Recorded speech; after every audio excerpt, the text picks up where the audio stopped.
Assalamu alaikum, dear friends. Hope you well. Welcome to the class. Today we'll be doing Benazir Bhutto and Nawaz Sharif and Musharraf. All right. So let's begin with our today's lecture.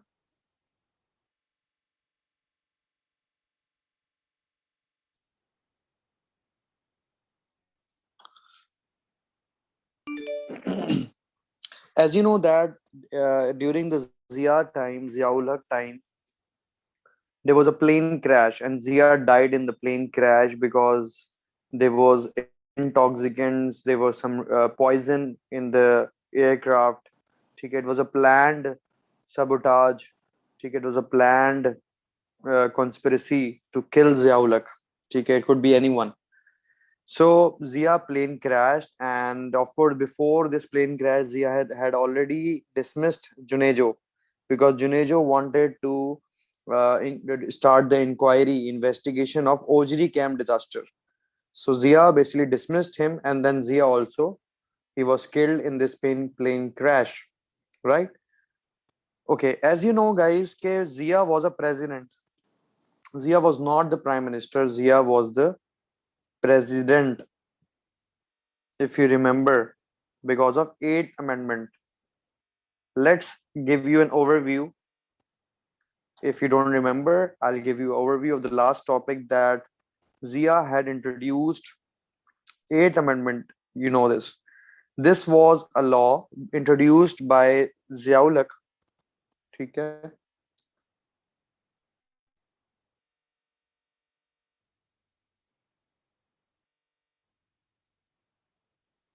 Right. So this was a law introduced by Ziaulak to give more powers to president. So Ziaulak wanted president to be the head, and he became the president himself after winning the elections. And then he said everything he has done is law, is legal. He can appoint military head, prime minister also he can appoint or dismiss. He can appoint or dismiss chief justice, malab chief judge, and government also he can dismiss or whatever. So president had the sole authority. कि president के पास सारी authority है देखें military इसकी जेब में government chief justice तो he can dismiss them and appoint भी कर सकता है एंड डिसमिस भी कर सकता है so can you imagine that the president became the king basically? So that's why Ziaulak was called Hitler because he had all the powers, right? So one person cannot have so many powers. So Ziaulak gave president more authority, and Ziaulak acted as president, right? He was the president. Then he died. So at that time, there was elections happened after his death. After the plane crashed, there were elections happened, guys. There were elections, okay?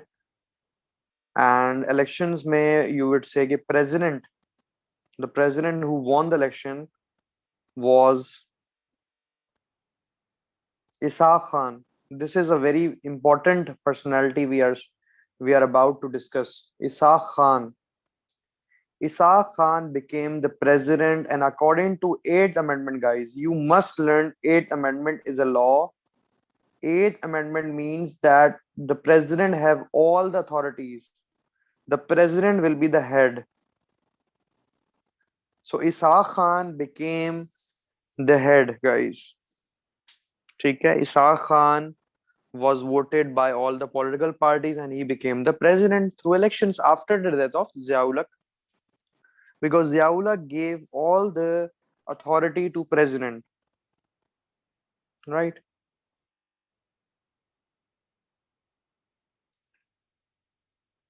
Okay, many students are not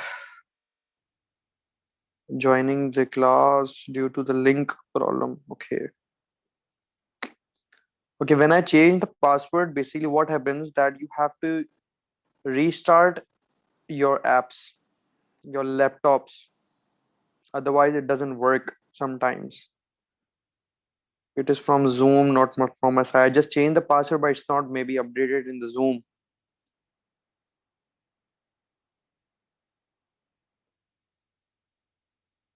Acha, right. So Ishaq Khan became the next president after Zia's death, and he had all the powers, and he was the head of Pakistan. And the prime minister seat was left for Benazir Bhutto because she won the election as well, and she became the prime minister. Benazir Bhutto became the prime minister. Now you must remember that the main powers are with Ishaq Khan. Ishaq Khan is the president and he has the sole authority, whereas Benazir Bhutto is the prime minister and is under Ishaq Khan. But Benazir wanted that she wanted that Ishaq Khan should follow her. But President Ishaq Khan said that I have the authority, I'm the head. I can appoint or dismiss military, I can appoint or dismiss judges, I can appoint government and all, or dismiss as well. So President had the authority at that time. So Benazir wanted these authorities to be in the hands of in her hands basically. So Benazir wanted this authority to be with her, but Ishaq Khan was not agreed with that. Acha, soon when Benazir came into she became the prime minister, she started working, and her first policy was a foreign policy. What she did basically, she introduced foreign policy, guys. You must learn this. Foreign policy. They can ask you what was the foreign policy of Benazir Bhutto for 4 marks also. For 14 also they might give you like was foreign policy the more important in Benazir time. Okay? So foreign policy basically, she basically made Pakistan the member of SAARC, South Asian Association Regional Cooperation. It's for trade and all. So we became the member, guys. We became the member of Commonwealth countries. Commonwealth countries are basically rich countries. So we became also, we don't become rich, but we became the member to gain the aid, to get the aid basically. We wanted to get the aid. Okay?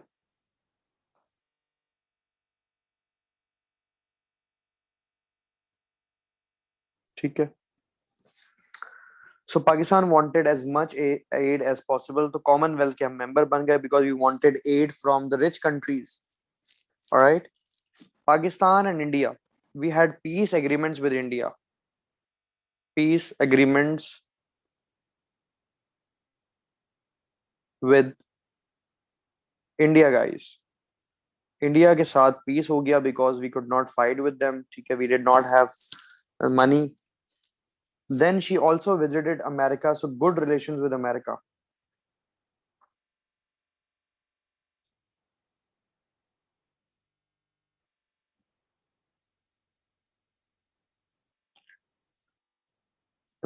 She visited USA as well, and it was a great success because America, of course, gave aid to Pakistan, American aid. So USA helped us during our time. So foreign policy was more successful, guys. I would say her foreign policy were more successful, but their domestic policy. What about her domestic policies? Your domestic issues, your domestic policies. So about the domestic policies, basically what happened that basically there were a lot of troubles. Domestic policies are bit failure or failures basically. So what happened in the failures? Number one, Nawaz Sharif opposed her. So Nawaz Sharif was in the opposition. Nawaz Sharif party was Islami Jamhuriya Ittihad, IJI. So currently its name is PMA, Pakistan Muslim League Noon Nawaz. But before it was Islami Jamhuriya Ittihad. Nobody will tell you this. Islami. So he belonged to a Islami party. Islami Jamhuri Ittihad. Can you imagine that this corrupt person owns a political party named like an Islamic party he owns? Can you imagine that? So Nawaz Sharif he was a founder of Islami Jamhuri Ittihad, like ulama party. It was all ulamas. And what he did all life? Corruption. Can you imagine that? They use the name of Allah and Rasul for their own advantages. So he started opposing Nawaz Sharif. Islami opposed Benazir. He opposed Benazir Bhutto, BB. All right. So he started opposition, and in just 9 months, balki 11 months, in just 11 months of the government, there was a huge protest and riots. In just 11 months, there were riots and oppositions and protests against this government because of Nawaz Sharif. Nawaz Sharif was protesting, and this is called no confidence motion.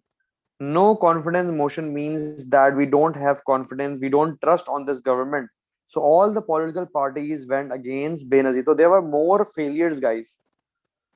No confidence motion. There was a movement going on that we don't trust Benazir. Why?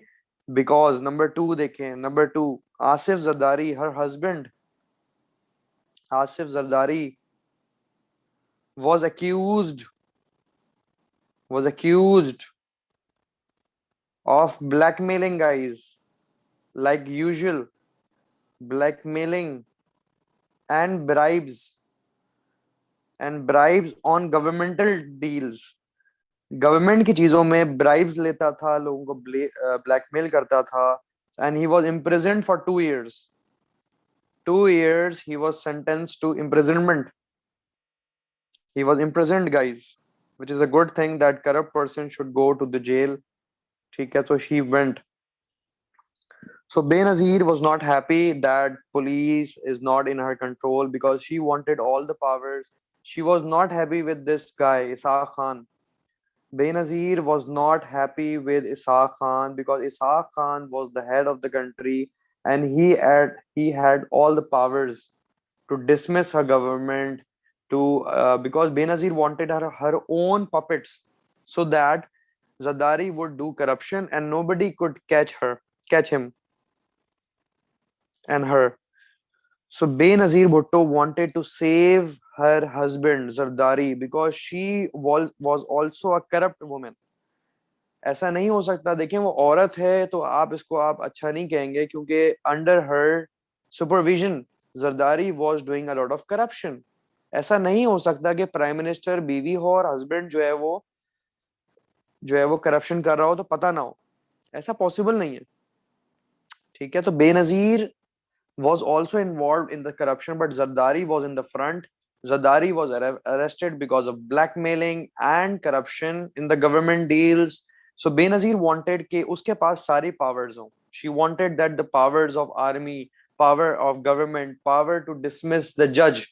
कि वो चाहती थी कि जो जज मेरे husband को अंदर करता है, प्रेजेंट करता है, करप्शन पे बात, करप्शन की डिसीजन देता है, उसको मैं किसी तरह अंदर करवा दूं. तो इसाक खान से बड़ा फड्डा रहा है बेनजीर भुट्टो का, क्योंकि इसाक खान बहुत अच्छा बंदा था. He was a nicest person. He was angel for us. Ishaq Khan नहीं चाहता था कि भाई बेनजीर भुट्टो का पपेट आए, क्योंकि बेनजीर भुट्टो चाहती थी कि जज जो है ना, जज वो इसके पपेट आ जाए, आर्मी इसकी पपेट आ जाए, ठीक है, गवर्नमेंट में इसके लोग हों. तो इसाक खान ने एग्री नहीं किया ये बात, क्योंकि ये सारी अथॉरिटी इसाक खान के पास थी कि वो अपनी मर्जी का आर्मी का बंदा ला सकता था, वो अपनी मर्जी का जज ला सकता था. अच्छी अच्छी बात है कि अच्छा जज लाए इसाक खान, एक ऑनेस्ट बंदा लाया जज, जिसने बेनजीर भुट्टो के हस्बैंड को, जरदारी को अंदर किया. तो वो करप्शन के खिलाफ था. ही वॉज वेरी गुड, तो बहुत अच्छी बात है. ठीक है, तो ये बहुत disagreements with the prime minister, with the president, sorry. तो प्राइम मिनिस्टर और प्रेसिडेंट के डिसएग्रीमेंट्स रहे हैं. ठीक है, तो करप्शन के चार्जेस आ गए बिकॉज आसिफ जारी was corrupt under the supervision of Benazir Bhutto. Number 3, differences with Ishaq Khan. Differences with Ishaq Khan. Because Ishaq Khan was the president, he had all the authority, but Benazir wanted the authority to be with her. But ऐसा था नहीं. Law कहता था कि भाई president powerful है, Benazir powerful नहीं थी in terms of rights. उस जमाने में there was crisis, बहुत ज्यादा crisis थे guys. पॉलिटिकल इन्फ्लेशन था, महंगाई बहुत ज्यादा थी, हाई प्राइसेस थे. ठीक है, अगवान मेरेकल जो है वो अजाब मेरेकल बन गया था गाइस.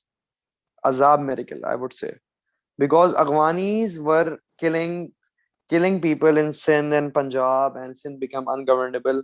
बहुत मामलात हो गए थे, weapons were flooded in both Benazir and Nawaz Sharif time. तो बहुत आउटकम्स आ गए थे, बहुत ज्यादा चीजें, मसला आना शुरू हो गया था. ठीक है, Benazir just stayed for 2 years guys, ये सिर्फ 2 साल ही रह सकी.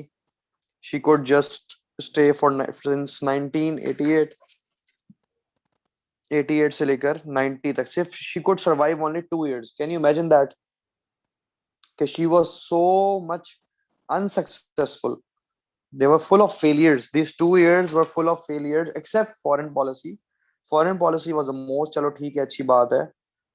लेकिन बाकी करप्शन के चार्जेस हैं, डिफरेंसेस विद साख Khan over the rights, crisis हैं, अगवान मेडिकल के जो आउटकम्स हैं उसकी वजह से क्या होंगे, किलिंग्स हो रही हैं. अगवानी पीपल वर किलिंग आज, किडनैपिंग्स हो रही हैं हमारे यहाँ.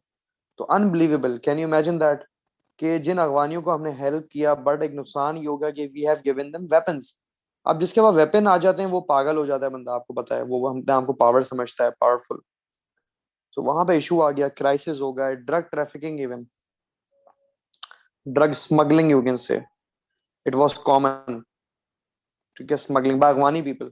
ये भी अगवानी पीपल पाकिस्तान में हर 2 नंबर काम कर रहे थे. अगवानीज ने हमारे पाकिस्तान में, ये जरा कंजर्वेटिव सोच के मालिक होते हैं, छोटी सोच होती है इनकी बहुत ज्यादा. फिर नंबर 6, ये सारे फेलियर्स है गाइस, ये डाउनफॉल भी है. So you can say failures और downfalls. So downfall can come for 7 marks, but 14 mark में सक्सेसेस क्या बताओगे, फेलियर्स, सॉरी सक्सेसेस बताओगे फॉरेन पॉलिसी, और फेलियर्स बाकी. तो ये डाउनफॉल्स भी है which can come for 7 marks. तो डाउनफॉल क्या है भाई, नवाज शरीफ से डिस्प्यूट है, ऑपोजिशन करी, राइट्स हुए, नो कॉन्फिडेंस मोशन है, जरदारी की करप्शन है, डिफरेंस से इसाक खान से फड्डा हो गया, क्राइसिस, इन्फ्लेशन वगैरह हो गई, अगवान मेडिकल अजाब मेडिकल बदल गया, किडनैपिंग्स हो गई, ड्रग स्मगलिंग्स हो गई, मतलब all the crime you name it, Pakistan में वो कुछ हुआ है जो आप नेम कर सकते हैं. फिर एक और इवेंट हुआ, पुका किला मैजिकर, इसको पक्का किला भी कह सकते हैं, वॉट एवर यू प्रोनाउंस.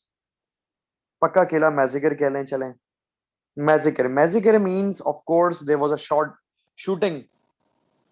अब हुआ क्या, what is Pucca Qila massacre in Hyderabad.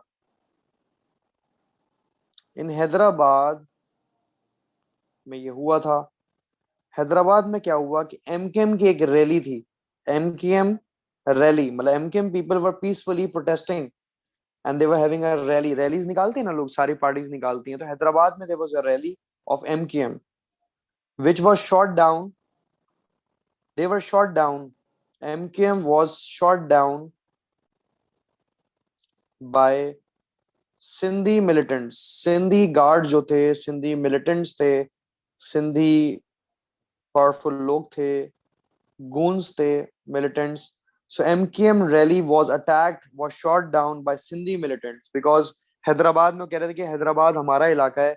तो यहाँ एमकेएम उर्दू स्पीकिंग मुहाजिर कौमी मूवमेंट, जिसका अल्ताफ हुसैन ओनर है, फाउंडर. पहले ये मुहाजिर कौमी मूवमेंट हुआ करती थी, फिर बाद में मुत्तहदा कौमी मूवमेंट हो गई, जो उर्दू स्पीकिंग को जिन्होंने बदनाम कर दिया. मतलब एमकेएम जो है वो कहती थी भाई हम उर्दू स्पीकिंग वाले लोगों को सपोर्ट करते हैं, बट उल्टा हमें बदनाम ही कर दिया है, करप्शन करके, किलिंग्स करके. लेकिन एमकेएम उस वक्त क्या थी, बड़ा पीसफुल रैली थी. तो Sindhi people basically, Sindhi militant shot them down, shot down. ठीक है, तो शूटिंग्स हुई थी यहाँ पे, वायलेंस विच टर्न इनटू वायलेंस. तो यहाँ पे वायलेंस स्टार्ट हो गया हैदराबाद में. Hyderabad became ungovernable. हैदराबाद में बहुत राइट्स हो गए. बेनजीर भुट्टो, बेनजीर ने क्या ऑर्डर किया, Benazir ordered, Benazir ordered, 1 second, 1 second guys, let me send this Zoom IDs to the students.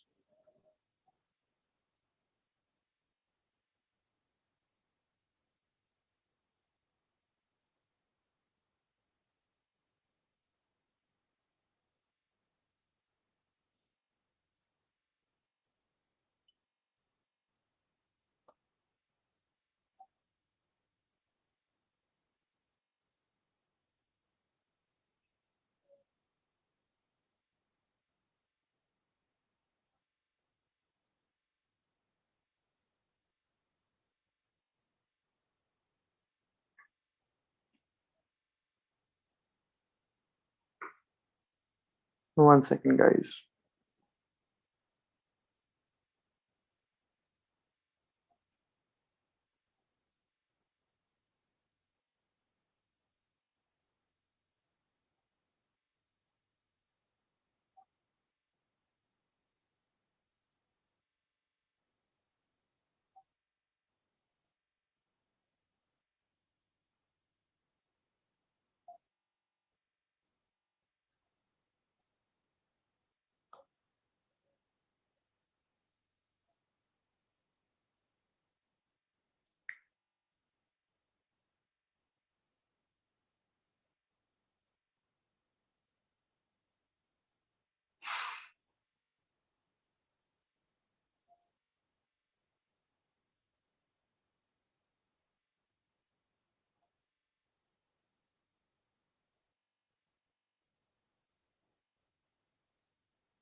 Acha guys, whenever you have issues, because I'll be changing the password very frequently now because some student take my class for free, so I won't allow anyone to take for free because I'm really working hard.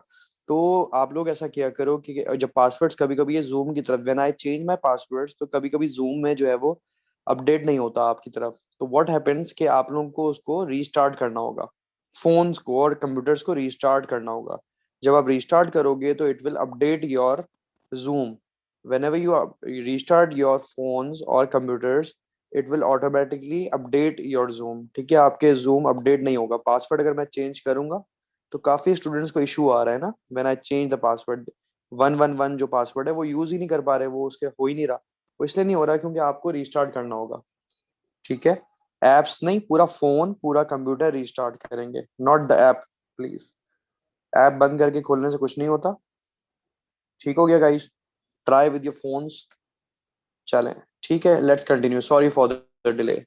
So I was discussing that there was a lot of failures, that there was a Pakka Killa massacre happened in Hyderabad, कि MKM people were shot down by Sindhi militants, there was a violence happened, and Benazir ordered, Benazir was so cruel guys कि Benazir police ordered police to shoot at sight। can you imagine that? shoot at sight के ये MKM वाले जहां दिखें वहां आप गोली मार दें उनको। ओए होए होए होए। Benazir ordered police to shoot at sight MKM workers। ओए होए, MKM उर्दू स्पीकिंग और MKM वर्कर्स के खिलाफ, मतलब पीपल्स पार्टी एंड MKM के खिलाफ इतना ज्यादा वायलेंस हुआ, तो बेनजीर ऑर्डर्ड पुलिस के इनको जहां देखो मार दो। अल्लाह अकबर। मतलब how can you do this? This is discrimination, this is racism. तो and 300 there 300 people were killed. 300 Muhajirs. Muhajir वो होते हैं जो इंडिया से पाकिस्तान आए थे, मुसलमान। क्या उनकी गलती थी जो वो इंडिया से पाकिस्तान आए थे? उनको आप लोग उर्दू स्पीकिंग कहते हो। अरे भाई, जिना सबसे बड़े उर्दू स्पीकिंग थे, जिना बॉम्बे में रहते थे, जिना ने खुद माइग्रेशन की थी यार। सबसे बड़े मुहाजिर तो जिना है। जिना पंजाबी नहीं थे, जिना सिंधी भी नहीं थे, बलूची भी नहीं थे, जिना उर्दू स्पीकिंग थे, उर्दू जबान थी उनकी। ठीक है, तो कराची वालों को आज मुहाजिरों की, मुहाजिर होने की वजह से कि हमने हिजरत कर ली इंडिया से पाकिस्तान हम आ गए, तो हमें तो इवन रॉ का एजेंट भी बोला जाता है। आपको ये बात पता है? आप लोगों को तो छोटे हो आप लोग, लेकिन आप लोगों को नहीं पता होगा ये बात। पाकिस्तान में उर्दू स्पीकिंग को साइड लाइन लगा दिया है। तो यही इज्जत है जिना, जिना के नेटिव्स की। हम सब नेटिव्स हैं ना, हम सब पाकिस्तानी हैं। तो किसी को भी ऑप्रेस करना सही नहीं है। उर्दू को, पंजाबी को, सिंधी को इक्वालिटी नहीं है आज, कभी भी नहीं है। तो 300 Muhajirs Urdu speaking were killed by Sindhis on the order of Benazir Bhutto। Can you imagine this lady? We respect her. That's fine. She was the first woman prime minister. She is woman. We respect her. But if we think about her political career, it's a big failure, guys. Under her supervision, Under her supervision, Zardari is what he is now. Do you know Zardari? Who is he? Or you don't know? It is her who made Zardari. Zardari was nothing, guys. He was nothing, nothing, nothing. He was a really poor person. He faced poverty. And see now, he is the most richest person of Pakistan. Because under the supervision of Benazir Bhutto. It's not that कि women है तो हम इसको छोड़ देंगे. By every corrupt person is bad for us. ठीक है. Everyone who dies in People's Party is called शहीद. जुल्फिकार भुट्टो को फांसी हुई थी, शहीद कैसे हो गया भाई? वो तो क्रिमिनल है. बेनजीर कौन सा वो जिहाद करते मरी है जो उसको शहीद कहते हैं आप लोग? भाई जो जिहाद अल्लाह के राह में जो मरता है ना, कोई वॉरियर होता है ना आर्मी का, उसको शहीद कहते हैं. और शहीद आप कैसे कह सकते हैं? हम तो कह ही नहीं सकते कि यार ये बंदा शहीद हुआ है. वो तो अल्लाह को पता है यार कि ये बंदा शहीद है, ये शहोदा में उसको उठाया गया है. उसका हिसाब किताब नहीं है. पूरी जिंदगी ये करप्शन करते हैं. बेनजीर वो औरत है जिसने अपने भाई को कत्ल करवाया है. Do you know this? मैं आपको बताता हूँ सारी चीज. ये बुक्स कहती हैं गाइस, बुक्स कहती हैं, ये जितनी दुनिया की किताबें हैं. She killed Mir Murtaza, her own brother. ठीक है. बिकॉज वो ब्रदर उसके ओपोनेंट पे आ गया था. वो मैं बताऊंगा आपको. तो आप लोग समझते हैं कि ये सब अच्छा जा रहा है और सब पीपल्स पार्टी सारे ही अच्छे हैं. भुट्टो भी जो है वो जिंदा है, शहीद है. बेनजीर भी शहीद है. बिलावल भुट्टो भी शहीद खिलाएगा. भाई आप जरदारी को भी शहीद कहेगा? फिर आप हर बंदा शहीद हो जाता है पीपल्स पार्टी में यार. मतलब ये तो आवाम से मजाक है ना. मतलब पूरी जिंदगी आप लोग करप्शन करो, आप लोग लोगों को कत्ल करो, एंड में आप शोहदा का खिताब लेके जाओ. कितनी ज्यादा हिपोक्रेसी है. इसको मुनाफिकत कहते हैं. ये हिपोक्रेसी है in today's life. You can not call these people. Nawaz Sharif कल को मरेगा, आप लोग बोलोगे शहीद है भाई. बॉम्ब में मर गया, फॉर एग्जाम्पल बॉम्ब में मर गया नवाज शरीफ, आप लोग बोलोगे शहीद नवाज शरीफ. क्या बात है भाई. शर्म करें यार आप लोग, सब लोग. पाकिस्तानी कौम को शर्म आनी चाहिए. ठीक है. हर बंदे को शहीद बना दिया. ठीक है. आप उसका प्रोफाइल तो देखें कि शहीद क्या कह किसको रहे. उसकी प्रोफाइल क्या है? भुट्टो की जुल्फिकार भुट्टो की प्रोफाइल क्या है? पूरी जिंदगी क्या किया उसने? शहीद ऐसे होते हैं यार. ये शहीद हैं जिन्होंने 300 लोगों को मार दिया. बेनजीर भुट्टो कौन है? शहीद है क्योंकि उसने 300 लोगों को मार दिया. जन्नत में चले गई वो. क्या बात है भाई. सही नहीं है यार. अच्छा अच्छा कारोबार है ये. तो she ordered police to kill MQM workers and 300 people were encountered, guys. Can you imagine that? Can you imagine कि our police पहले भी करप्ट थी, आज भी करप्ट है. यही हाल है. ठीक है. आप जाएं जरा, अल्लाह ना करे कभी थाने में जाएं आप लोग. ठीक है. मुंह पे पैसे मांगते हैं यार, मुंह पे. यार इतने पैसे चाहिए. कश्मीर की बात आ जाए, अनदर फेलियर. आप अभी हंसेंगे यार. बेनजीर ने क्या कहा? बेनजीर ने कश्मीरियों को कहा कि भाई अपनी जंग खुद लड़ लो. बेनजीर वांटेड कि Kashmiri people should make home made weapons. कि कश्मीरी पीपल को हम होम मेड वेपन्स देंगे या बनाना सिखाएंगे हमारी आर्मी, ताकि वो अपनी जंग खुद लड़ लें. क्या बात है. मतलब इनोसेंट पीपल को आप कह रहे हो, एक आम पब्लिक को कह रहे हो जाओ अपनी जंग खुद लड़ लो. ये कैसी गवर्नमेंट है यार कि कश्मीरियों को भी अकेला छोड़ दिया? How can you give weapons to a innocent person? हम सब इनोसेंट है ना, हम लोग एक सिविलियन है. कल को हमें बेनजीर भुट्टो आए क्या यार, ये अब्दुल रहमान आप ये हथियार ले लो, सलमान हाशमी आप टीचर हो, आप ये AK-47 ले लो, ये हमारे वालिदैन है इनको भी पकड़ा दो राइफल्स. ठीक है. आप गन्स पकड़ा दो, हम सब इनो. तो हमने तो फिर अपनी जंग लड़नी है ना. तो इसने कहा you Kashmiri people should have help themselves. कि Kashmiri people should fight their own war. क्या बात है भाई. कश्मीरी पीपल वो तो बेचारे वैसे भी फाइट कर रहे हैं, लेकिन आपने उनको गन्स दे दिए हैं. तो बेचारे क्या उन्हीं की जिम्मेदारी है? क्या आपकी कोई जिम्मेदारी नहीं है? पाकिस्तानी आर्मी की जिम्मेदारी कोई नहीं है क्या? Kashmiri people should fight their own war. क्या बात है भाई. Fight their own own war. अब जो जब वो वही कश्मीरी आपको कत्ल करेगा तो आप बोलोगे यार टेररिस्ट है. पहले आप उनको खुद ही हथियार दे रहे हैं. इसी तरह अफगानियों को पाकिस्तान ने अफगान मेरेकल में हमने हथियार दिया. जब अफगानी हमारे यहाँ कत्ल करना शुरू हो गए क्योंकि उनके पास वेपन्स हैं, वो पावरफुल हैं, उन्होंने जब यहाँ किडनैपिंग, बॉम्बिंग, किलिंग स्टार्ट की तो हमने कहा भाई अफगानी तालिबान होते हैं और ये टेररिस्ट हैं। बिल्कुल हैं टेररिस्ट, मैं मानता हूँ, लेकिन आप लोग भी तो टेररिस्ट हैं जिन्होंने हथियार दिए थे अफगानियों को। पाकिस्तानियों ने ही अफगानियों को पावरफुल बनाया, अमेरिका ने, पाकिस्तान ने। और फिर कहते हैं भाई टेररिज्म हो रहा है पाकिस्तान में। तो होगा भाई, और क्या होगा? आपने वेपन्स दे दिए लोगों को, वो वेपन कोई जेवर बना के तो नहीं रखेंगे, वो चलाना ही होते हैं वेपन, और क्या करने। तो कश्मीरियों को कहा भाई अपनी जंग खुद लड़ लो। क्या बात है इस गवर्नमेंट की कि आवाम अपनी जंग खुद लड़ ले। भाई आर्मी क्या क्या करेगी? आर्मी कहाँ है? आप क्या कर रही हो? तो ये सच अ फेलियर गाइस कि कश्मीरियों को आगे कर दिया कि जाओ तुम लोग मरो।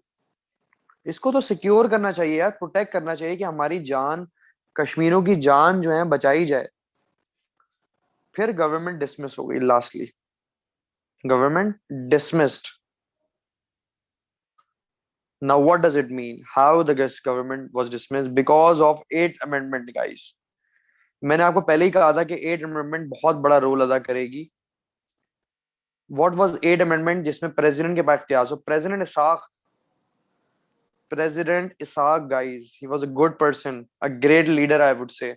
आई सैल्यूट हिम कि इन चोरों को इसने निकाला। मुझे क्यों निकाला? कि ये डायलॉग है ना, इनको निकाला जाता था, वो तब से है, ये डायलॉग आज से नहीं है।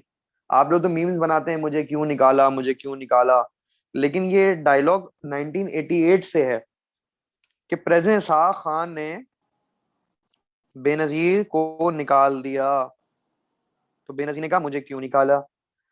Benazir was dismissed by Ishaq Khan because Benazir had the powers to dismiss Nawaz Sharif. Nawaz Sharif बोले बेनजीर dismissed, बेनजीर वो dismissed by Ishaq Khan because उसके पास एट अमेंडमेंट थी, उसके पास पावर्स थी।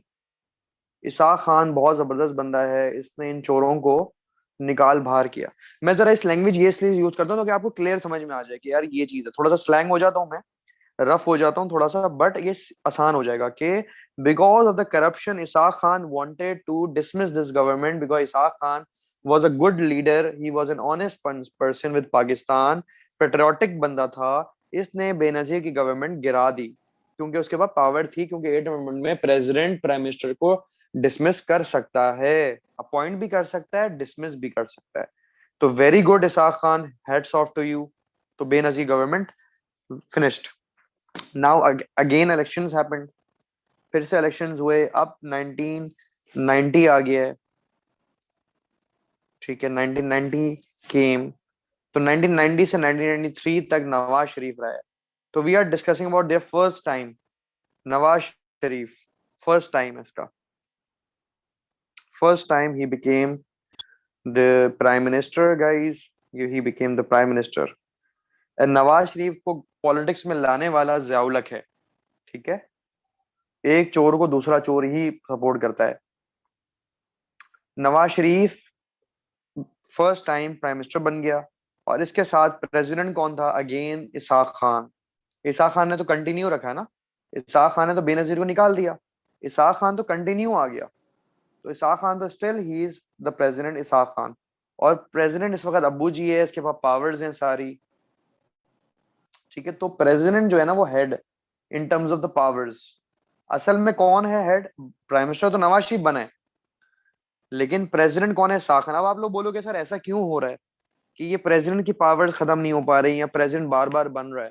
लेकिन जियाउल हक के मरने से पहले उसने जो है ना असेंबली को कॉन्फिडेंस में ले लिया था और एट अमेंडमेंट लेके आया था जिसमें प्रेसिडेंट को इख्तियार दिए थे। और जियाउल हक ने इलेक्शंस भी कॉल कर लिए थे जाने से पहले, मरने से पहले इत्तेफाक हो गया, जो कि अच्छा इत्तेफाक हो गया। तो उस इलेक्शंस में प्रेसिडेंट के जो वोटिंग से जो जीता था वो इसाक खान जीता था प्रेसिडेंट की सीट के लिए, और प्राइम मिनिस्टर की सीट के लिए बेनजीर जीती थी। इसी तरह बेनजीर को तो इसाक खान ने निकाल दिया, इसी तरह नवाज शरीफ को भी इसाक खान निकालेगा। So Ishaq Khan will use eighth amendment with Nawaz Sharif also. अब नवाज शरीफ जो आया, इसके सक्सेसेस क्या हैं? What are the successes of Nawaz Sharif? When Nawaz Sharif came, successes क्या है? ही स्टार्टेड वर्किंग, इसने काफी इंडस्ट्रीज को प्रमोट किया। ही प्रोमोटेड इंडस्ट्रीज गाइस, ठीक है। He promoted our industries, like shipping industries, like electricity, airline, ये सारी चीजें इसने करा। टेलीकम्युनिकेशन, पीटीसीएल वगैरह, इसने हाइड्रो इलेक्ट्रिक पावर लाया, एचईपी, एचईपी पाकिस्तान में लाया। इसने मोटरवेज बनाई, लेकिन बहुत एक्सपेंसिव मोटरवेज बनाई इसने गाइस। इसने येलो टैक्सीज जो होती हैं, जो पुरानी मजडा की जो टैक्सीज थी, येलो टैक्सीज जो आपको नजर आएगी, मजडा वाली, डैटसन वाली येलो टैक्सीज, ये लाया था, लेकिन उसमें भी करप्शन हो गई। ठीक है। और मोटरवे हो गया, ये सारी चीजें हो गई। तो इसके दौर में ये सारी सक्सेसफुल थी, ठीक है, गरीबों के लिए काम किया, ये सारा कुछ हुआ, लेकिन फेलियर्स क्या है गाइस?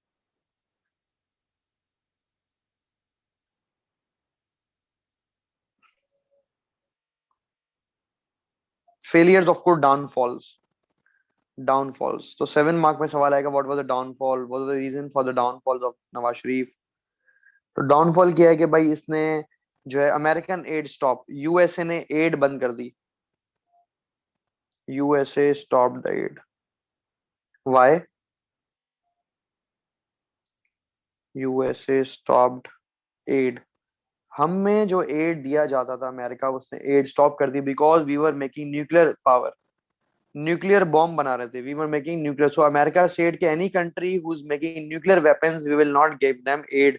हम उनको लोन, एड, डोनेशन नहीं देंगे, क्योंकि वो पावरफुल हो जाएंगे और कल को they can blast us also, they can explode America also. तो America was threatened, America was scared, ठीक है, so that Pakistan would become nuclear weapon country, nuclear bomb हम बना लेंगे, and we started making bomb during this time. So America stopped it aid. America ने कहा we will not give aid to the countries who are making nuclear weapon. This is called Pressler amendment. America ने एक law लाया था जिसको कहते हैं Pressler amendment. ये nobody will tell you this, ये पास पेपर में आया हुआ है गाइस, मार्क स्कीम्स में ये मौजूद है। Pressler amendment was that America introduced it, that we will not give aid to the countries who are making nuclear weapons या न्यूक्लियर बॉम्ब्स। जो न्यूक्लियर बॉम्ब्स बना रही हैं कंट्रीज लाइक ईरान या पाकिस्तान, तो उनको हम नहीं देंगे। तो पाकिस्तान में एड बंद हो गई, तो they stop the aid, aid बंद हो गई। फिर फेलियर्स क्या हैं? मोर फेलियर्स, क्विकली इसको खत्म कर लेते हैं। फिर फेलियर्स क्या है भाई? BCCI scandal, bank of credit and international, एक स्कैंडल आया BCCI. It was a bank, UK का बैंक था ये, 7th लार्जेस्ट बैंक था। इसमें करप्शन हुई गई। यूके के जब लोग आए तो उन्होंने फाउंड किया कि लार्ज स्केल पे करप्शन है। क्या बात है, दुनिया का 7वां बड़ा बैंक, मतलब एक होता है ना, खा गया, खा नहीं गया, हड़प लिया। ये देखिए, हड़प, हड़प ऐसा होता है, हड़प बिल्कुल जो है ना, swallow कर लेना, हड़प लेना, हड़प लेना। तो नवाज शरीफ बेसिकली मोटू इसीलिए हैं क्योंकि वो हड़प लेते हैं हर चीज।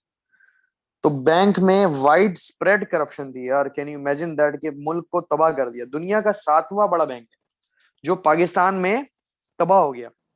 मतलब कहते हैं ना, पाकिस्तान में हर चीज आ जाए तो तबाह हो जाती है, वो तबाही के मकाम पे चली जाती है। फिर इसने कहा कि एक सोसाइटी बनाऊंगा मैं, क्या बनाऊं? Cooperative housing society. Nawaz Sharif ने एक और मंजन स्टार्ट किया, cooperative housing society. Sorry for my language but this is true. इसे हम सोसाइटीज बनाएंगे, तो गरीब लोगों से कहा कि तुम लोग हमें एडवांस दे दो। क्या दे दो? एडवांस दे दो। पुअर पीपल से कहा कि तुम लोग की जो भी जमा पूंजी है, तुम लोग क्योंकि वीक हो, तुम लोग पुअर हो, गरीब होना तुम्हारा जुर्म है, तो तुम्हें हम लूटेंगे। पुअर पीपल की जो सेविंग्स थी वो नवाज शरीफ ने ले ली, to invest on this society. सारी सेविंग इन्वेस्ट करी इस सोसाइटी पर कि तुम लोग को हम घर देंगे। तो Nawaz Sharif invested all the savings of the poor people on the society. But वो सोसाइटी कभी बनी नहीं, वो सोसाइटी कभी बनी नहीं। वो सोसाइटी के जो पैसे थे, द मनी, दैट इन्वेस्टमेंट, जो गरीबों की इन्वेस्टमेंट थी, इन्वेस्टमेंट अमाउंट जो थी, जो मनी थी, पैसा, वो लग गया उसके अपने मिल पे। नवाज शरीफ ने अपने मिल पे लगा दिए पैसे, इत्तेफाक मिल पे, अपनी मिल पे, अपनी कारोबार में पैसे लगा दिए। गरीबों की खून पसीने की कमाई नवाज शरीफ ने कोऑपरेटिव हाउसिंग स्कैंडल के नाम पर पुअर पीपल से कहा कि आपको हम जमीनें देंगे सस्ते दामों। पुअर पीपल ने, बेचारों ने मजबूरी में अपनी सेविंग्स वगैरह सब इन्वेस्ट कर दिया इस सोसाइटी पर, इंस्टॉलमेंट्स दे दे के बेचारों ने। लेकिन बाद में पता चला कि इत्तेफाक मिल पर उसने सारे पैसे लगा दिए। सच अ फेलियर गाइस। के कैन यू इमेजिन दैट? कि और ये पीपल कितने हैं? ये पीपल है 7 lakh people. 7 lakh people is equal to one Ittefaq mill. ये हमारी डेफिनेशन है पाकिस्तानी लीडर्स की, कि 7 लाख लोग एक तरफ और नवाज शरीफ की मिल एक तरफ। तो इसका मतलब ये हुआ कि नवाज शरीफ साहब ये सोचते थे कि 7 लाख लोगों की जिंदगियां ज्यादा इंपॉर्टेंट नहीं है, लेकिन मेरी मिल जो है वो इंपॉर्टेंट है। मतलब 7 lakh people is equal to one Ittefaq mill. कैसा, कितनी ह्यूमैनिटी है यहाँ पे, इंसानियत कितनी नजर आ रही है कि 7 लाख लोगों के बदले एक मिल मेरी चल जाए, बस ये मुझे चाहिए। Can you imagine that? कि आप लोगों के साथ हुआ क्या है? आप लोग कहते हो सर सेक्शन सी मुश्किल है, हिस्ट्री बहुत मुश्किल है, नहीं होना चाहिए सब्जेक्ट। यार आपके प्यारे मुल्क के साथ हुआ क्या है, हमारे मुल्क के साथ? अफसोस का मकाम है। मतलब आप किसी गोरे को ये बता सकते हो, किसी फॉरेनर को ये सारी बातें आप बता सकते हो इसी लहजे में? क्या इज्जत नहीं खराब होगी हमारी? क्या डूब मरने का मकाम नहीं होगा? बताएं जरा अंग्रेजों को जाके, मीडिया पे बता सकते हो कि इतना कुछ हो गया है 50 सालों में, 60 सालों में। फिर Kalashnikov culture, there was a culture of guns. तो ये गन का नाम है क्लाशन। ये क्लाशनकोफ जो होती है, this is Russian weapons. Guns हैं ये, बेसिकली गन बना भी देता हूँ, ठीक है। ठीक है, तो गन कल्चर आ गया। रशियन गन्स वर फ्लडेड। गन्स मतलब फ्लडेड का मतलब है इतनी ज्यादा वेपन्स हो गए हैं और चीप प्राइसेस में अवेलेबल थी, तो क्राइम्स वगैरह बहुत बढ़ गए थे। हाई क्राइम रेट था, देवर टू मेनी क्राइम्स गाइस। ये भी अजाब मेरे के लिए वही आ गया, high crime rate. Afghan miracle की वजह से अफगानियों ने रशियन वेपन्स और अमेरिकन वेपन्स बेचना शुरू कर दिए। ड्रग ट्रैफिकिंग हो गई, स्मगलिंग हो गई। ये अफगान मेरेकल हो गया अजाब मेरेकल। हमारे पाकिस्तान के लिए ये अजाब साबित हो गया। अमेरिका के कामों में हमें साथ नहीं देना चाहिए था। जितने भी पैसे हैं अमेरिका के साथ नहीं दें। अमेरिका हमेशा मफाद परस्त है। अब नवाज शरीफ के दौर में इतना कुछ हो रहा है, इतनी इन्फ्लेशन बढ़ी हुई है, इतनी महंगाई बढ़ी हुई है, इतने राइट्स हो रहे हैं। ठीक है, राइट्स हो रहे हैं। बेनजीर भुट्टो, पीपल्स पार्टी इसको इख्तलाफ करती है, वो उसको करता है। अब इसमें प्रोटेस्ट कर रहे थे, protest by Peoples Party. People Benazir भी इसके खिलाफ थी। मतलब जब बेनजीर आती थी तो वो खिलाफ होता था, वो खिलाफ होता था, ये खिलाफ। मतलब इनके आपस में फड्डे चल रहे थे। आज इमरान खान के खिलाफ ये सर जोड़ के बैठ गए, मरियम नवाज और जो है वो बिलावल भुट्टो। इनके बापों में, इनकी माँ बाप में इतना फड्डा था। बेनजीर को भी पसंद नहीं करती थी नवाज शरीफ को, नवाज शरीफ को भी बेनजीर को पसंद नहीं करता था। आज ये मिलके बैठे हुए इनकी औलादें, इमरान खान को भगाना चाहते हैं। माइनस माइनस प्लस हुए हैं आज ये। कैसा? अब नवाज शरीफ ने सोचा है मेरी इमेज बहुत खराब हो गई है, मेरी इमेज बहुत खराब हो गई है, तो क्या करूं क्या करूं, मैं इनको किस तरह लूटूं? और तो ऐसा करता हूं कि मैं कुछ अल्लाह रसूल की बात करता हूं। तो इसने शरीयत बिल ले आया। To improve his image he brought शरीयत बिल, जिसमें शरीयत लॉ होगा, कि जिसमें अल्लाह और रसूल, अल्लाह मतलब सॉरी कुरान एंड सुन्नत, आसान आसान कर लें कि कुरान एंड सुन्ना will be the law. Quran और सुन्ना जो है वो लॉ होगा। वो तो भाई वैसे भी लॉ है, हम मुसलमान हैं, हम अल्लाह के कानून को ही मानते हैं, तुम्हारे चोरों के कानून को वैसे भी नहीं मानते। तो कुरान एंड सुन्ना लॉ होगा, just to gain, this was a publicity stunt. क्या है ये? पब्लिसिटी स्टंट है। Can you imagine that? कि अल्लाह को भी नहीं छोड़ा इन्होंने, नबी को भी नहीं छोड़ा, कुरान को और हदीस को भी नहीं छोड़ा, सुन्नतों को भी नहीं छोड़ा। It was a publicity stunt to gain sympathy from the people, to better his image, to improve his image. He started talking about Allah and Rasul. क्या बात है यार, अल्लाह माफ करे। इसको कहते हैं hypocrisy.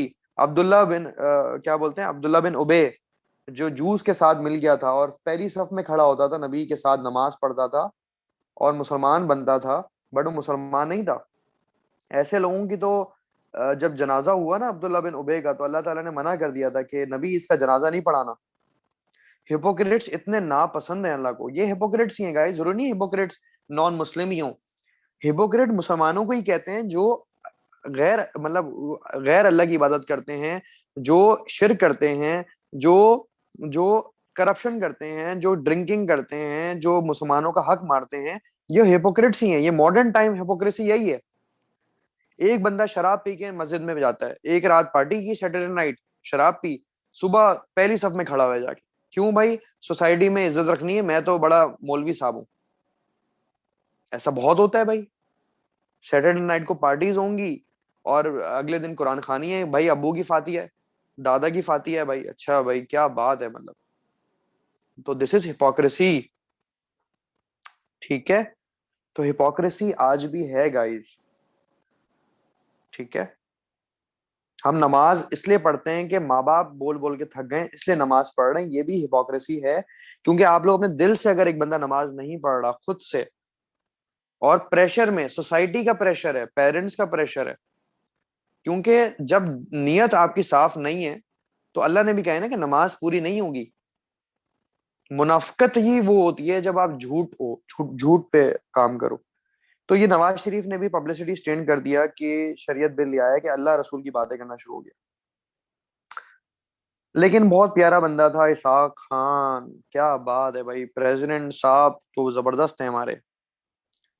President Ishaq dismissed this government because of corruption, because of political instability, because of inflation, because of azab miracle, guns, Russian weapons flooded हो गई। तो प्रेसिडेंट इसाक खान डिसमिस, नवाज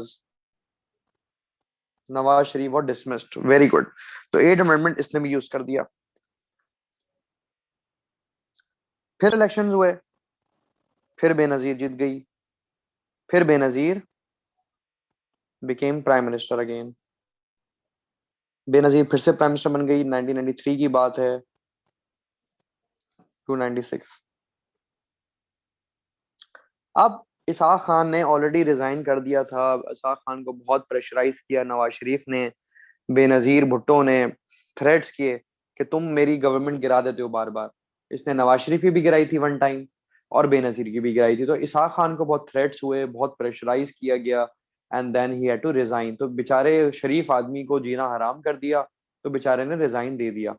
अब बेनजीर अपना पपेट प्रेसिडेंट ले आई। पपेट, पपी होता है ना कि पपी, तो ये भी पपी की तरह ही था। पपेट प्रेसिडेंट आ गया। Puppet president was hired by Benazir Bhutto के तुम मुझे निकालना मत, मुझे तुम निकालना नहीं, मैं करप्शन करूंगी जरदारी के थ्रू, तुम मुझे निकालना मत। Farooq Ahmad लगारी was the president hired by, appointed by Benazir. ठीक है, फारूक अहमद लगारी अपॉइंटेड तो नहीं यू कैन से, बट वो ऑफ कोर्स इलेक्शन से जीता, तो ही बिकेम द प्रेसिडेंट। तो फारूक अहमद से प्रॉमिस ले लिया बेनजीर ने कि मुझे तुम नहीं निकालना, डू नॉट डिसमिस मी, क्योंकि फारूक अहमद लगारी तुम्हारे पास पावर्स हैं, इसके पास एट अमेंडमेंट है जिसकी वजह से इसके पास पावर्स हैं, ये भी डिसमिस कर सकता है अगर करना चाहे। लेकिन बेनजीर ने इसको अपना पपेट बनाया कि मुझे मत निकालना, मेरी गवर्नमेंट को नहीं निकालना। लेकिन वही हुआ, बेनजीर ने कहा कि वुमेन के लिए मैं बहुत काम करूंगी। आते ही ना बस शुरू हो गए पब्लिसिटी स्टंट शुरू हो गए कि वुमेन के लिए मैं पुलिस स्टेशन बनाऊंगी, वुमेन के लिए मैं बैंक्स बनाऊंगी, मैं वुमेन की एजुकेशन फॉलो करूंगी। बस पब्लिसिटी स्टंट शुरू हो गया इनका, ड्रामे। कुछ नहीं किया, नथिंग इज डन। सिर्फ बातें शुरू होंगी कि वुमेन पुलिस स्टेशन बनेगा, वुमेन के बैंक्स होंगे, वुमेन की एजुकेशन होगी। भाई ये वुमेन जो है ना, ये वुमेन के खिलाफ है। जैसे एक औरत दूसरी औरत को बर्दाश्त नहीं कर सकती, ये बड़ा होता है, बड़ी चीजें हैं कि एक वुमेन अगर एक ड्रेस पहन ले, तो उसी वही ड्रेस अगर एक और वुमेन ने पहना हो तो ये वुमेन बर्दाश्त नहीं करेगी। हमारी तो जब शादी हुई तब हमें पता चला, हमारी तो कोई बहन नहीं थी तो हमें पता नहीं था। तो हमें बाद में पता चला कि भाई एक औरत दूसरी औरत को सेम ड्रेस में नहीं ले सकती। मतलब एक पोजेसिव चीज होती है, शायद एक नेचर है वुमेन की, सबकी नहीं होती मे बी, बट ये एक चीज है कि भाई इसने मेरा जैसा क्यों ड्रेस पहना है, बिल्कुल सेम।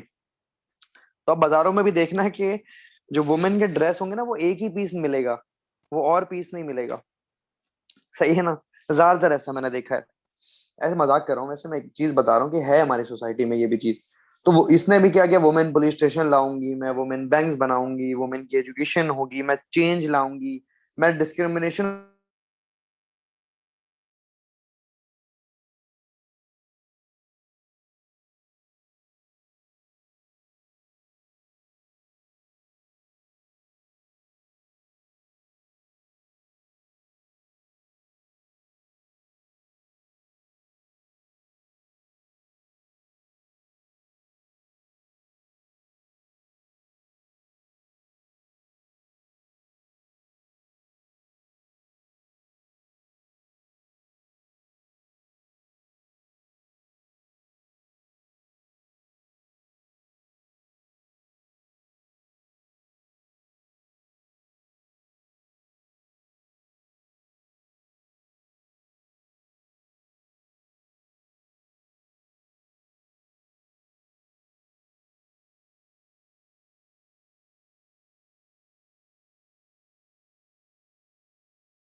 अच्छा तो basically Benazir wanted to bring change, ठीक है गाइस, तो she wanted to bring change in his government.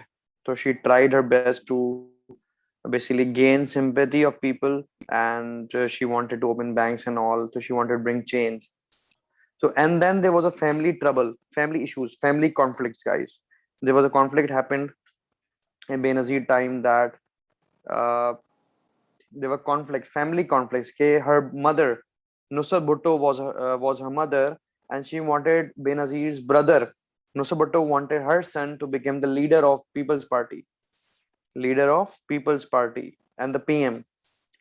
But Benazir wanted to stay as the prime minister. But Benazir started openly. They became opponents together. Mir Murtaza started his own party as well against People's Party, called Al Zulfikar Organization. Al Zulfikar Organization. मतलब Mir Murtaza, brother of Benazir, started a political party against Benazir. Then Benazir also, in her time, police was ordered by the government. Police was ordered to encounter Mir Murtaza. So Mir Murtaza was killed at his home at Bilawal House. ठीक है, उस वक्त तो बिलावल नहीं था, तो उसका नाम नहीं था, लेकिन ये कि वो जो बिलावल हाउस है वहीं पे हुआ था, क्लिफ्टन में. तो at the residence of Benazir Bhutto, police encountered Mir Murtaza, the brother of Benazir, on her own orders or on the orders of Zardari. ज्यादा जरदारी पे ब्लेम है, ज्यादा जरदारी करवाता था ये सारी चीजें. फिर there was inflation was high, guys, so there was a lot of failures. Inflation was high, there was inflation, crimes, ठीक है, अगवान miracle became azab miracle, weapons were flooded, same thing, guys. So there was violence, so these things were going on on, ठीक है, violence, ये सारी चीजें हैं. Then Nawaz Sharif started opposition. Nawaz started train march. He traveled from Karachi to Peshawar. So he marched from through the train from Karachi to Peshawar against. So he opposed Benazir. Nawaz Sharif opposed Benazir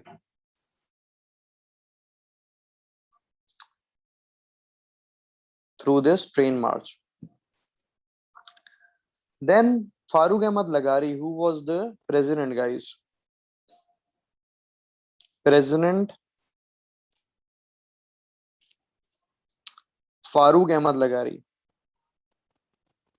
Farooq Lagari dismissed the government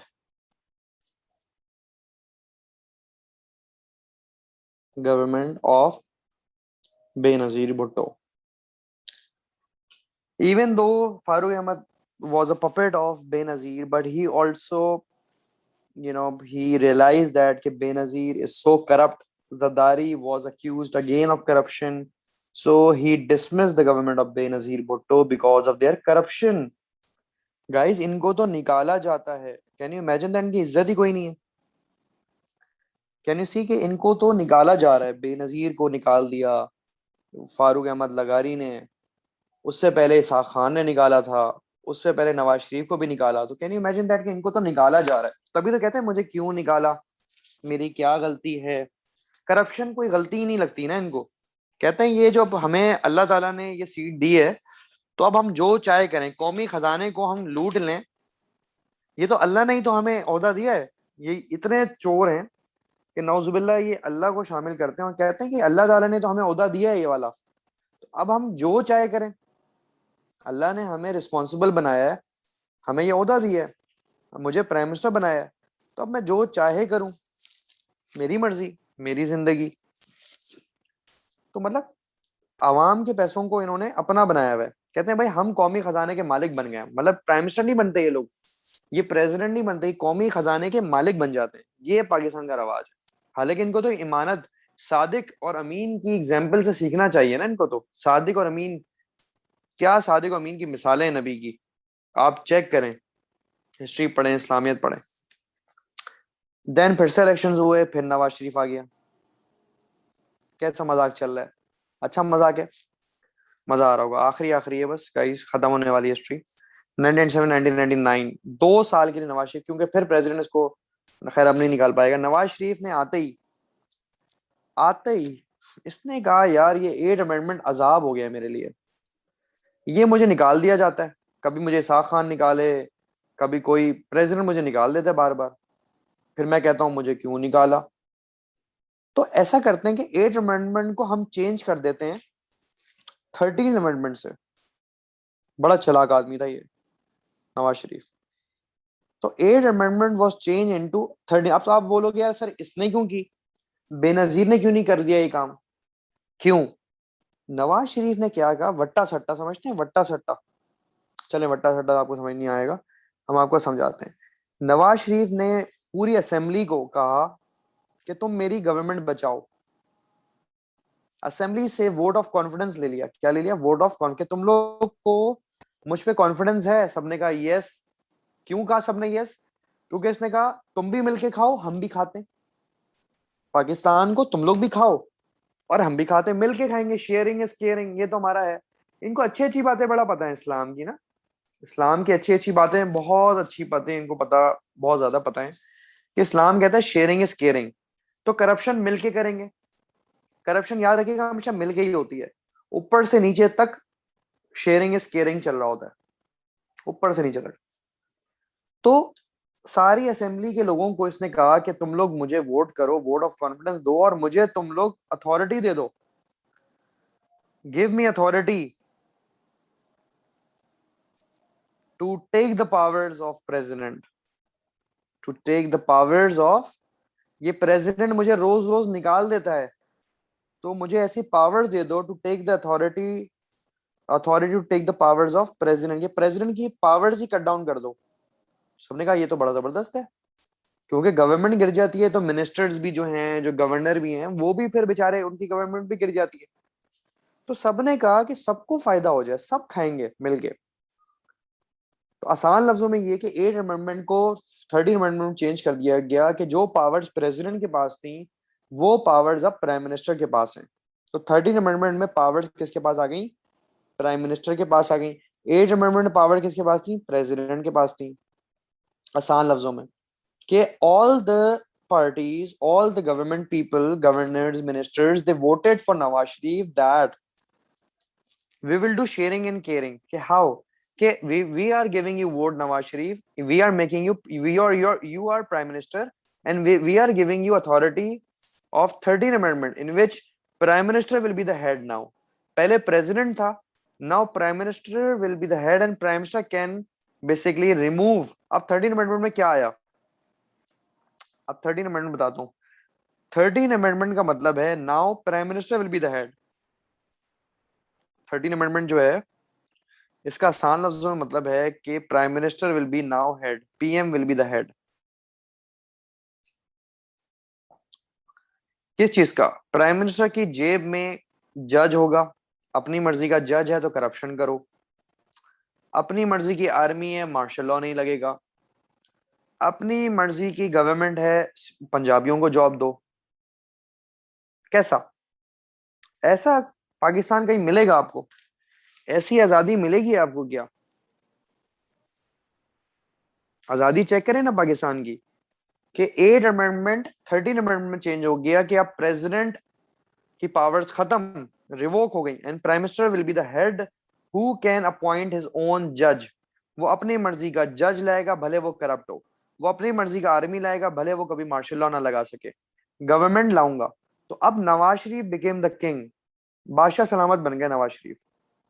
Hitler, Hitler इसको कहते हैं जिसकी जेब में सारी power. आज हमारी army independent है, आज हमारे जजेस इंडिपेंडेंट हैं, आज प्राइम मिनिस्टर सिर्फ गवर्नमेंट चला सकता है। इमरान खान का जोर सिर्फ गवर्नमेंट पे है बॉस, वो भी उसकी अपनी गवर्नमेंट में, सिंध गवर्नमेंट में भी नहीं है उसका जोर।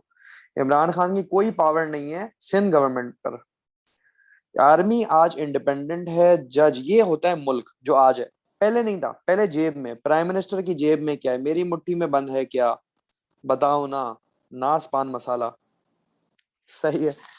तो प्राइम मिनिस्टर की जेब में हेड भी है, जज भी है, खुद हेड बन गया, आर्मी वार्मी सब जेब में। वो तो जियाउल हक की भी थी। अब मुशर्रफ देख रहा था सब कुछ, मुशर्रफ भी देख रहा था। लेकिन उससे पहले हुआ एक कोर्ट पे हमला, कोर्ट पर अटैक हुआ, कोर्ट अटैक। कि बेचारा एक चीफ जस्टिस था जिसने नवाज शरीफ को फांसी पे चढ़ाना था, प्रिजन करना था, बेसिकली डिसीजन देनी थी। तो कोर्ट पर अटैक हुआ। जस्टिस, चीफ जस्टिस हमारे हेड जज हैं, chief justice, can you imagine that? Supreme court के जज हैं ये, सबसे बड़े, सज्जाद अली शाह। इन पर अटैक हो गया। He was about to give a decision on in the court, court पर अटैक हो गया। Sajjad Ali Shah has to escape. बेचारे ये स्केप करना पड़ा। हमारा जज अपनी जान को, जान बचाते रहते भागा। फिर बाद में ही was dismissed by Nawaz Sharif. Nawaz Sharif, बेटा निकलो, तुम मेरा फैसला सुनाओगे, बेटा तुम छुट्टी तुम्हारी, कल से मत आना, क्योंकि मेरे पास पावर्स हैं। मेरे पास 13 अमेंडमेंट है गाइस। 13 अमेंडमेंट में प्राइम मिनिस्टर अब्बू जी हैं, प्राइम मिनिस्टर डॉन है, प्राइम मिनिस्टर कुछ भी कर सकता है। अब तुम लोग मुझे नहीं निकाल सकते।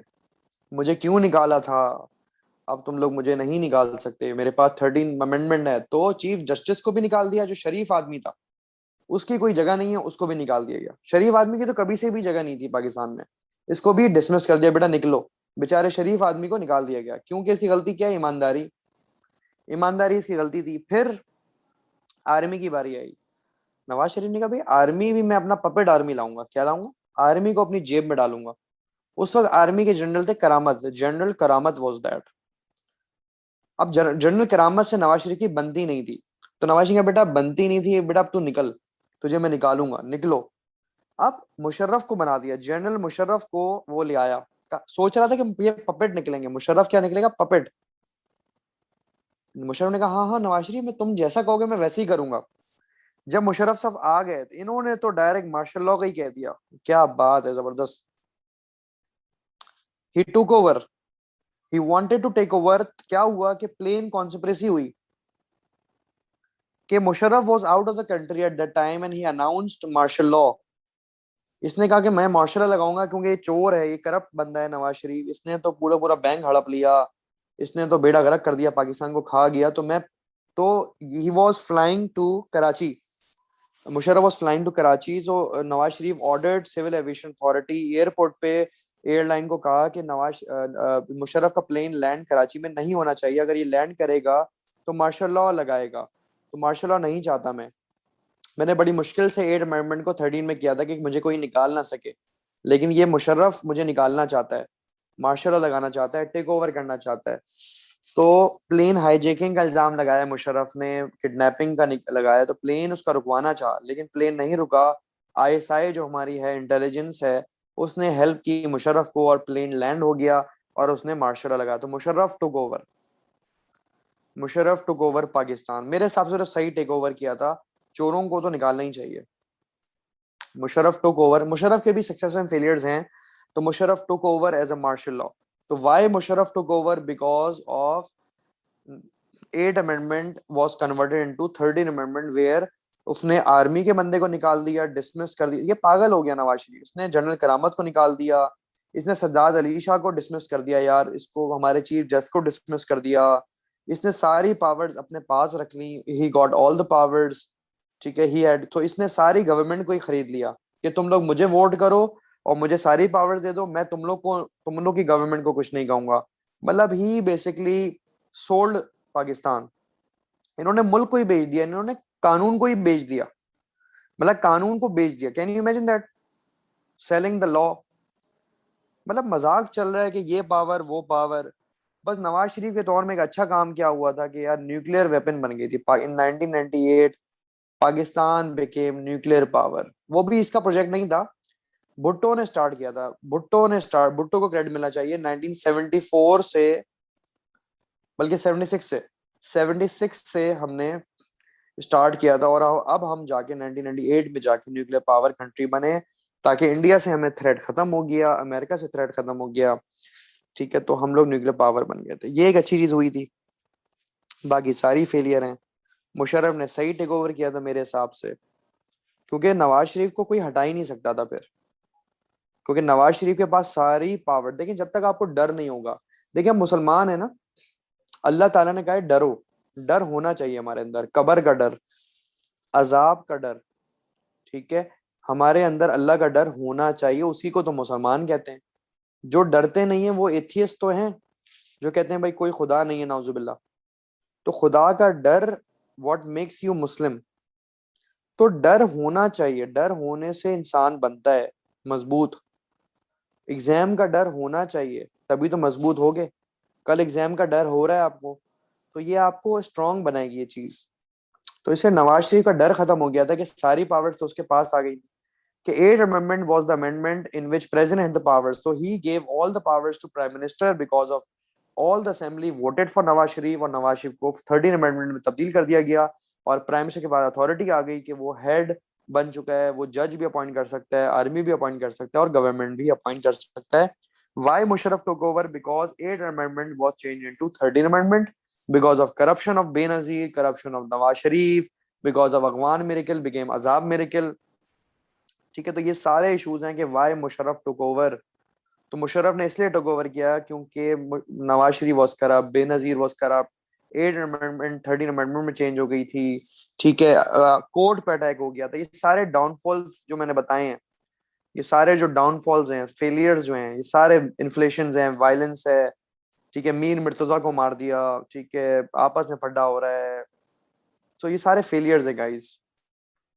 So that's why Musharraf took over, because Benazir and Nawaz Sharif was not good leaders. They were rulers. They started oppression.